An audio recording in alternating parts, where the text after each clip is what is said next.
បាទសួស្តីពុកម៉ែបងប្អូនទាំងអស់គ្នាបាទនេះផ្លែប្រភេទនេះបាទពុកម៉ែបងប្អូនដើមប្រភេទនេះនៅស្រុកបងប្អូនគេហៅផ្លែអីបាទហើយផ្លែនេះគេថាជូបាទនៅស្រុកខ្ញុំគេហៅផ្លែសណ្ដាន់នេះពុកម៉ែបងប្អូនថាផ្លែល្អណាស់នៅសាក់ភ្លក់ម៉ាត់បែប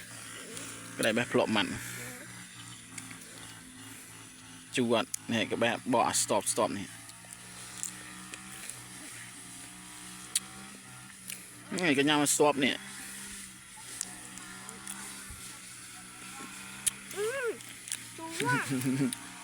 តោះទឹកមួយ7អីបានឆ្ងាយ នេះបងដុសដល់ព្រាតមកឃើញថាស្អាតមែនតើបោកបេះយូរស្អាតមែនតើណា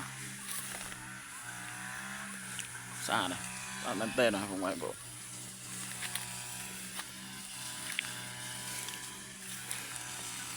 ឲ្យសត្វប្រៃ